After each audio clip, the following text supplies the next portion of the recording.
और स्वप्न, स्वप्न को आप मिथ्या मत मानिएगा।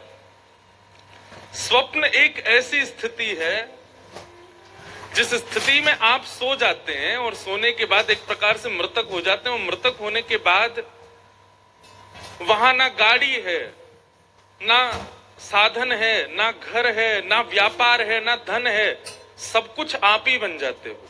आप ही धन बन जाते हो, आप ही गाड़ी बन जाते हो, आप ही सवेरा बन जाते हो, आप ही रात बन जाते हो, आप ही वृक्ष बन जाते हो। ये स्वप्न में दिखने वाली जो दुनिया है ये है नहीं, ये कौन है? ये हम ही बन जाते हैं वहां जाकर के।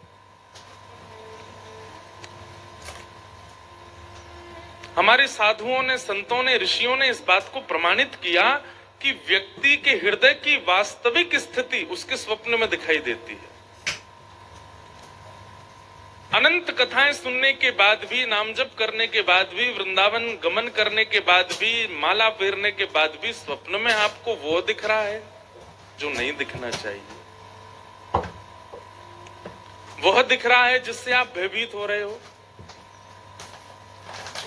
या सीधी बात, ना भय की कोई वस्तु दिख रही है, ना ऐसी कोई वस्तु जो नहीं दिखनी, बस संसार दिख रहा है, तो भी आप अपने हृदय का आकलन लगा सकते हो कि यहां है मेरी स्थिति।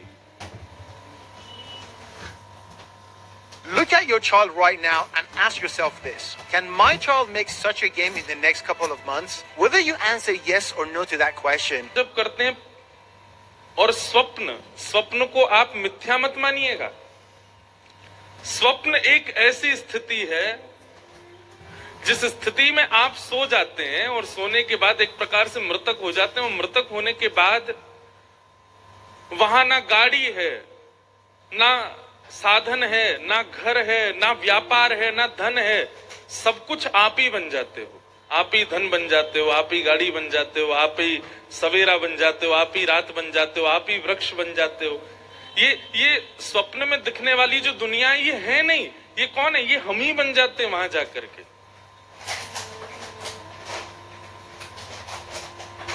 हमारे साधुओं ने, संतों ने, ऋषियों ने इस बात को प्रमाणित किया कि व्यक्ति के हृदय की वास्तविक स्थिति उसके स्वप्न में दिखाई देती है।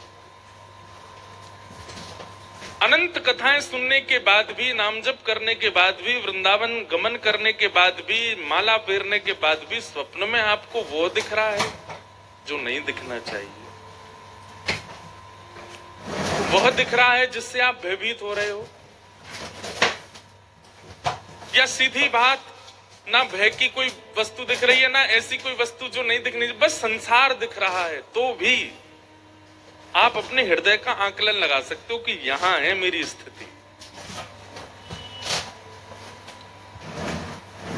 कई ऐसे साधक हुए, वे रात्रि में स्वप्न जो देखते थे ना उसको अंकित करते थे, कहीं ना कहीं उसको लिखते थे, जो भी उनको स्मृति में याद आया। क्योंकि स्वप्न का एक स्वरूप होता है कि सुबह उठने के एक क्षण बाद ही आप विस्मृत होने लग जाएगा, भूलने लग जाओगे आप। 2-4 घंटे बाद जो आप बता रहे हैं वो कई बार आप मनोभाव से बनाते हैं। स्वप्न वास्तविक याद सबको नहीं रहता, पर कहीं ना कहीं हमको अपनी स्थिति पता चल जाती है कि किस तरीके का स्वप्न हम देख रहे हैं, वो हमारी आंतरिक मन की स्थिति दिखाता है।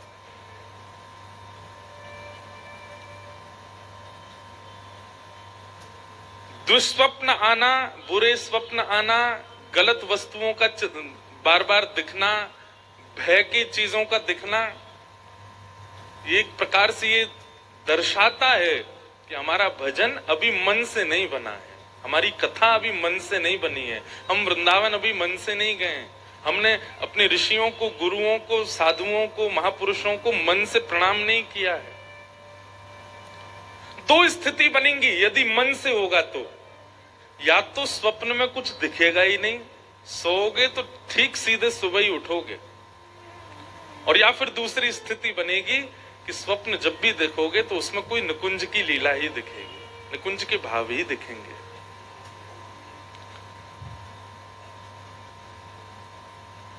कभी वृंदावन परिक्रमा दिख जाएगी, कभी कोई साधु दिख जाएंगे, कभी कोई भाव दिख जाएगा, कभी महादेव, और ये तो विशेष रूप से होगा कि श्री किशोरी जी की, ठाकुर जी की सेवा करे वाले इनको महादेव जरूर दिखेंगे स्वप्न में। और महादेव की आराधना करने वाले इनको युगल सरकार जरूर अनुभव कराएंगे। श्री हनुमान जी का नित्य चिंतन करने वालों को श्री राम स्वरूप का दर्शन हो सकता है, मतलब विपरीत प्रेम का आभास होता है चित्त में। पर हमें क्या दिखते हैं? हमें सांप दिख रहे हैं, कोई को ब्याह दिख रहा है, कोई मरो भयो दिख रहा है, अपनों ही ब्याह दिख रहा है। कभी खाते हुए दिख रहे हैं, कभी रोते हुए दिख रहे हैं, कभी भागते हुए दिख रहे हैं। मन की स्थिति आपका स्वप्न बताता है कि आप किस स्थिति में हो, किस स्तर पर आ चुके हो। स्वप्न को मिथ्या मत मानिएगा। उसके लिए क्या करें? तो एक तो वैदिक नियम है जो कि श्रीमद् भागवत ने आज्ञा की है, गजेंद्र मोक्ष का पाठ किया करो। रात्रि शयन से पूर्व हाथ पैर धो करके अगर आप कर सको तो श्री गजेंद्र मोक्ष का पाठ करो। द्विस्वप्न नाश, द्विस्वप्नों का नाश होता है। और या फिर सोने से पहले कथा की कोई लीला, ठाकुर जी की कोई लीला, ठाकुर जी का कोई भाव, उसका दर्शन करो, उसका चिंतन करो और फिर शयन में जाओ।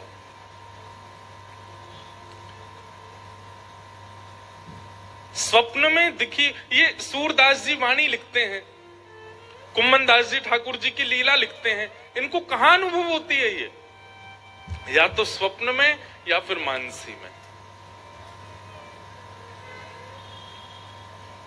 तो स्वप्न सामान्य नहीं है, स्वप्न स्थिति है आपके भजन की, आपके मन की, आपकी बुद्धि की। आपके विकार कितने नष्ट हो रहे हैं ये आपका स्वप्न बताएगा।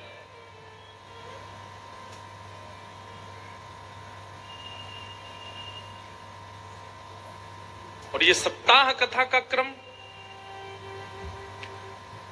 वह स्वप्न आवे जिससे प्रिया प्रियतम का वह अनुभव आभास हो। हमारे वृंदावन की लीला है, श्री बिहारिन देव जी बिहारी जी की सेवा कर रहे हैं और बिहारी जी की सेवा करते करते बिहारी जी से बस एक ही प्रार्थना करते हैं, कब मिलेगो मोय वो निज वृंदावन। जिस निज वृंदावन में स्वामी श्री हरदास जी विहार कर रहे हैं, जिस निज वृंदावन में सब आचार्य हैं, जिस निज वृंदावन में आप मूर्तिमंत होकर के नहीं चलते फिरते दिखाई देते हो, वो निज वृंदावन कब प्राप्त होगा। और बस बिहारी जी की सेवा करते नित्य यही भाव रखते, कब मिलेगो मोय वो निज वृंदावन। एक दिन यमुना जी के तट पर बिहारी जी का अभी मंगला नहीं हुई है, बिहारी जी का अभी उत्थापन नहीं हुआ, उससे पूर्व स्वयं स्नान के लिए यमुना जी गए। अब देखो कहां कब अनुभूति हो जाए ये भी हम कह नहीं सकते।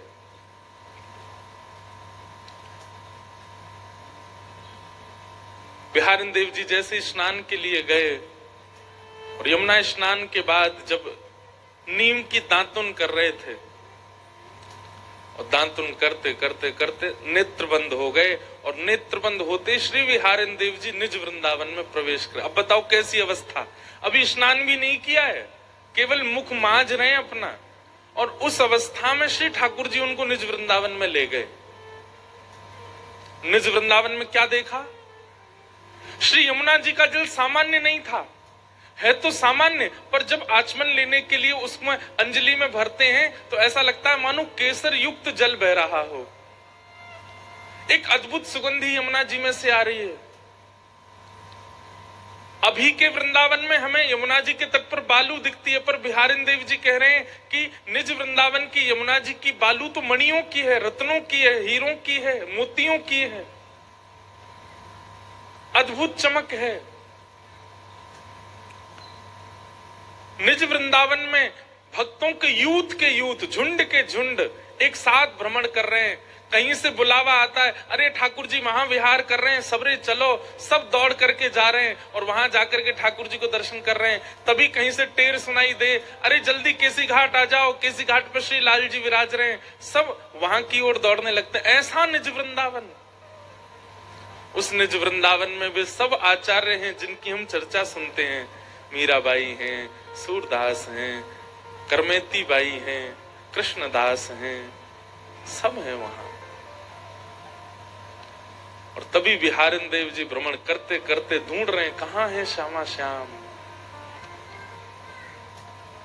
बिहरत लाल अचानक दिख गए।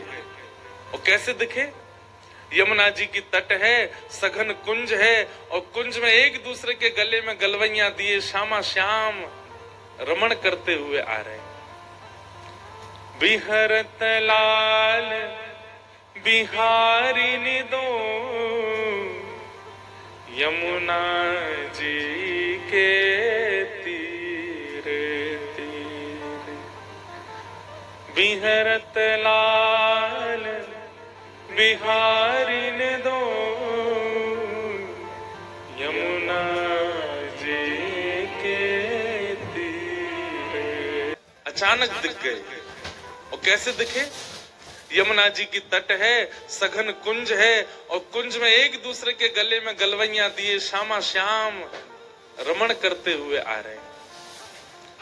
बिहरत लाल बिहारी निदो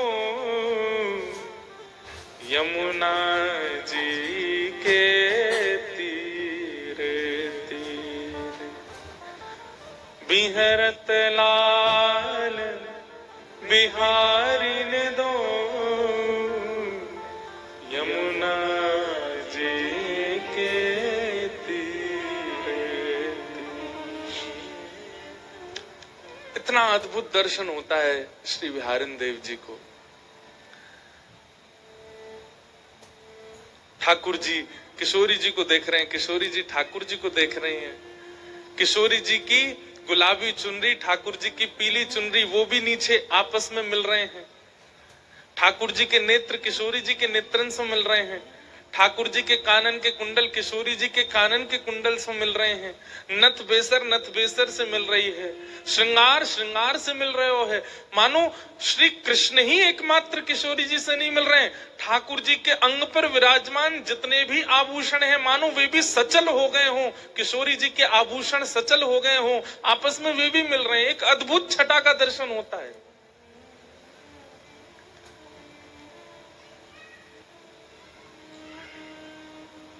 बिहारिन देव जी दर्शन कर रहे हैं और अवस्था क्या है? दातुन कर रहे हैं।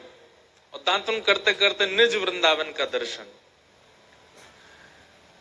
तभी जोर की ध्वनि आई, श्री हरदास, अरे श्री हरदास। तभी बिहारिन देव जी के नेत्र खुले और नेत्र खोल करके देखा तो वहां तो वो वापस उसी वृंदावन में आ गए। और वहां तो सब वैष्णव जन चारों ओर से घेर के खड़े हैं। और बिहारिन देव जी कह रहे हैं, का भयो भैया, तुमने मुंह को काई को ध्यान से उठाई दियो। बोले, बिहारिन देव जी आप किस अवस्था में चले गए थे? तब बिहारिन देव जी बताने लगे, मैं इस अवस्था में चला गया, पर आप लोग इतने चिंतित क्यों हैं? तो किसी ने कहा, बोले आपको 3 दिन हो गए यहीं बैठे बैठे, और 3 दिन से दांत मांज रहे हो, मसूड़ों से रक्त निकल रहा है आपके। और इतना ही नहीं, 3 दिन से बिहारी जी शयन अवस्था में ही हैं। आप यहां बैठे हैं, सेवा ही नहीं हुई वहां ठाकुर जी की।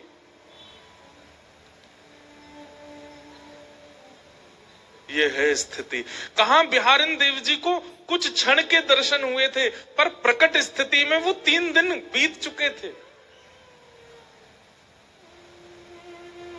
इन अवस्थाओं तक पहुंचना, इन अवस्थाओं तक हम इतनी लंबी अवस्था में, इतनी श्रेष्ठ अवस्था में तो नहीं जा सकते, पर कम से कम रात्रि में जब अपने देह के अभिमान से शून्य होते हैं, विषय विलास से शून्य होते हैं। बंधुओं, एक बात मेरी बहुत ध्यान से सुनिएगा। साधक अगर अपनी निद्रा को पवित्र कर लेना,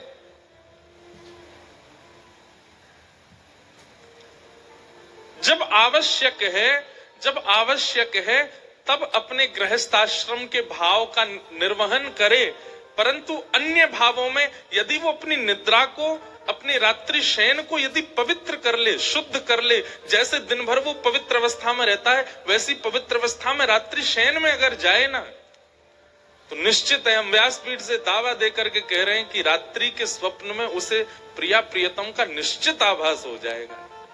बस वो शुद्ध अवस्था में निद्रा में जाए। और कम से कम हमारे युवा भाई बहन जो अभी ब्रह्मचर्य में ही हैं, कम से कम वो ही इस बात का प्रयास करें। वह चिंतन, वह छवि, हम कई बार बताएं आपको, हम कोई अपनी प्रशंसा के भाव से नहीं करें, कई भाव व्यास मंच से वो निकल आते हैं जो कहीं पढ़े भी नहीं गए। कई बार ऐसा होता है कि कोई पद देखा, कोई लीला देखी, पर वह लीला जितनी लिखी हुई थी उससे अधिक दिखने लग जाती है, अधिक समझ में आने लगती है, अधिक उसका वर्णन आने लगता है। और ये कब संभव होता है? जब कहीं ना कहीं हमारा मानसिक भाव शुद्ध हो, हमारे मन शुद्ध हो, और मन की शुद्धता का एकमात्र उपाय है श्रीमद् भागवत की कथा। यहां ज्ञान के जो कड़वे नीम खिलाए जाते हैं ना, वो कड़वे नीम औषधि हैं, ताकि रसगुल्ला खा सको, ताकि गुलाब जामुन खा सको, ताकि गाजर का हलवा खा सको।